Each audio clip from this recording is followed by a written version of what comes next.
Hey everybody, thanks for joining us here. My name's John Pisciotta, and today we're going to be talking about 7 shifts that take place. In the previous video, we talked about developing, deploying, and dominating artists, and how those artists think and how they operate and how they graduate from one to the other. So in this video, it's kind of a continuation of that. We're going to look at 7 shifts, worldviews really, that artists who have graduated into the higher tiers have kind of changed their thinking. So I want to give you these 7 shifts as a way of kind of acting as guardrails for you as you're beginning to implement the hacking music methodology, to where when you see one of these, it will act as a trigger or a reminder to say, you know what, I'm doing that thing that hacking music talked about in that video 4 months ago. So let these be reminders as you continue to digest the hacking music frameworks and micro habits. Okay, so the 7 shifts that take place. The first shift is a shift from learning to doing. So at some point you kind of know your instrument, you've got your basic ground game together, you kind of have a basic operating understanding of music. Okay, it's not brain surgery. You should be able to figure that out with YouTube videos and a couple years of really focused work.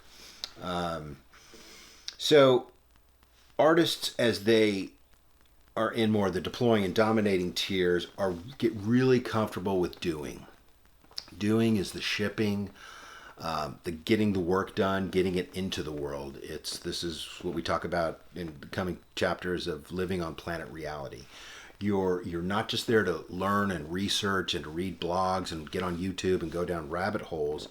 You're actually there to ship and to do stuff.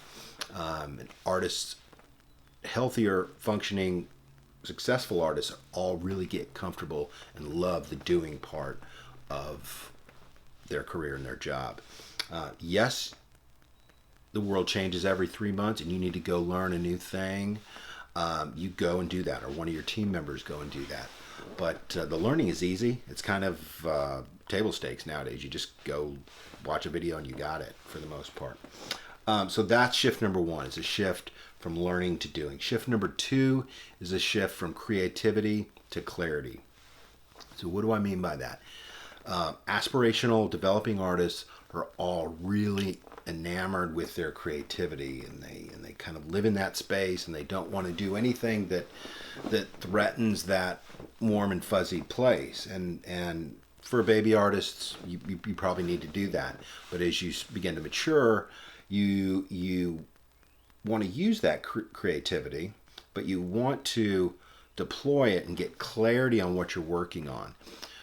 Clarity means like, okay, what are the 10 things that need to get done today? What's happening this week? Who's responsible for what? What are your strategic roadmaps? What are your goals for the next year? All that kind of team building, blocking and tackling, those kind of things. The sooner you get to clarity, your creativity kind of gets oil in its engine, and the creativity, the widget of your business happens, but it happens better, faster, and smarter because you've kind of fallen in love with clarity over creativity. So that is shift number 2, is a shift from creativity to clarity.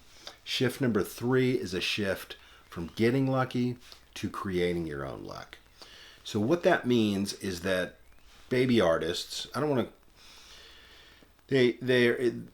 baby artists will look for ways to cut corners and to not kind of do the heavy lifting. They want to win a contest. They want to do a battle of the bands. They don't want to do the hard stuff. They want to do the fun, manageable stuff that can be done in a day or so.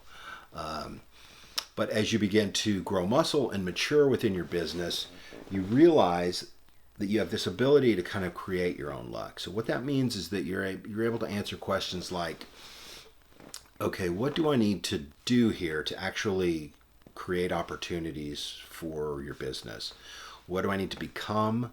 What do I need to learn maybe something you need to stop doing. Who are the people on your team that you need to get involved with your team to really create your own luck and to become formidable as a business, to build some muscle around your business.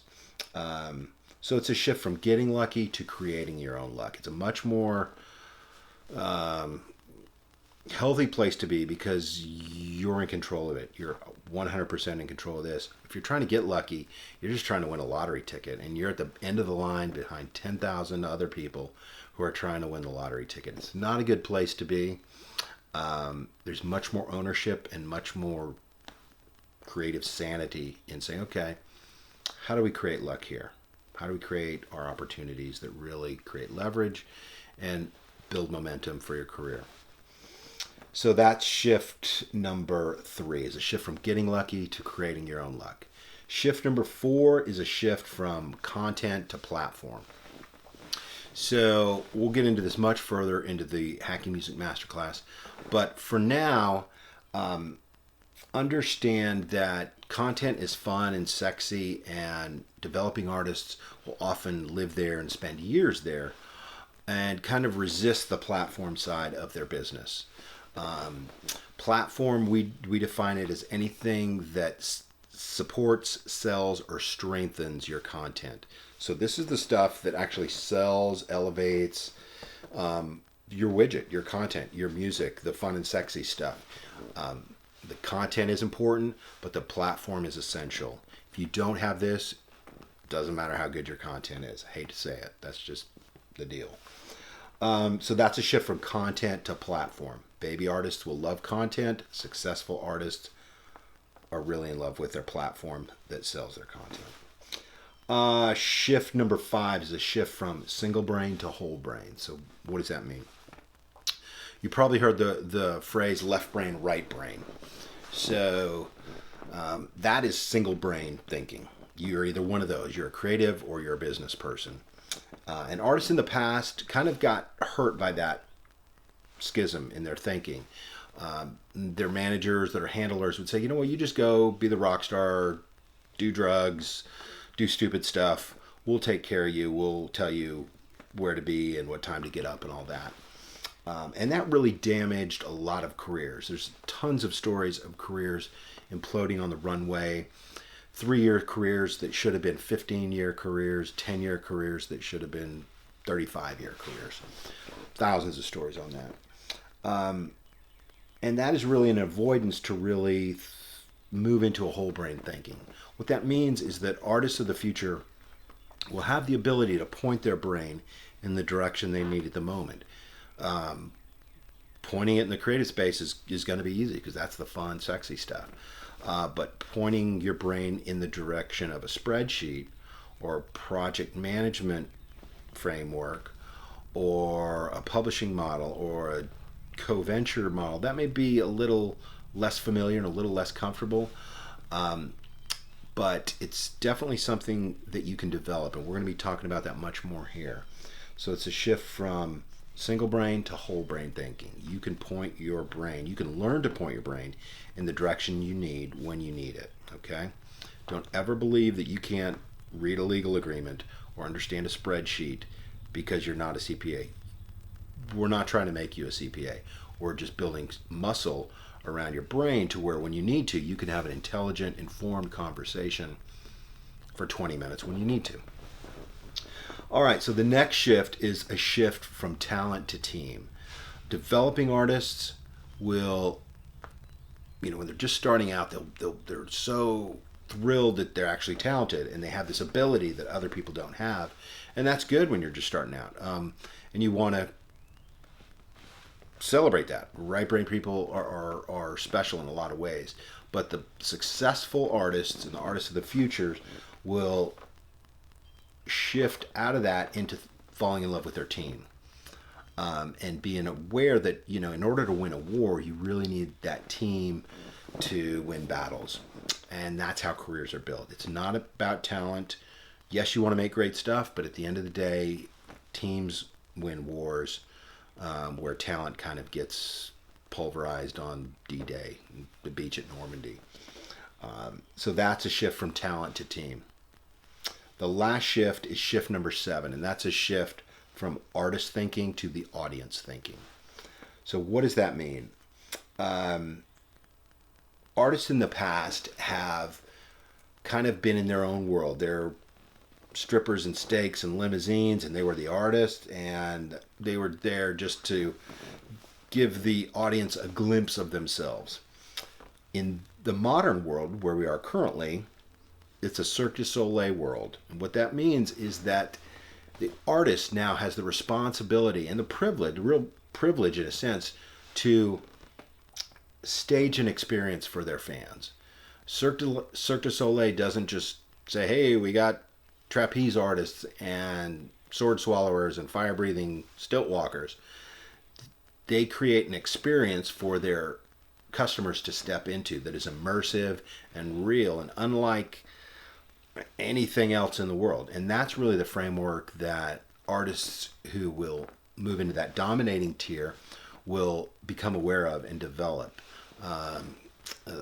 We go into that more in the experience economy section of Hacking Music, but for now, just kind of be aware of, are you more in love with yourself as an artist, or are you more in love with how you can stage an experience that is really special for the audience members paying hard-earned money to come to your show and to see and experience you. It's a big shift, and the great artists understand this. It's about the audience. How do you bless them? How do you create remarkable moments for them? Your music's going to be great. That's not a problem. We can do that. We're the best in the world at that. What's really tricky is building that experience for the audience to where they go home and they talk about it for the next 6 weeks and the next 6 years. Okay? So those are the 7 shifts. The first one was a shift from learning to doing. Shift number 2 is a shift from creativity to clarity.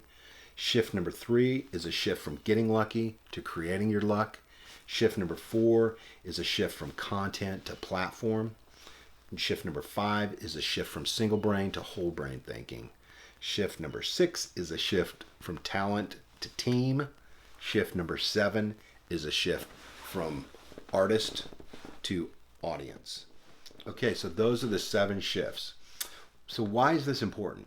It's important for a couple of reasons. The first is these 7 shifts will act as guardrails for you and your team as you start to work through the Hacking Music methodology.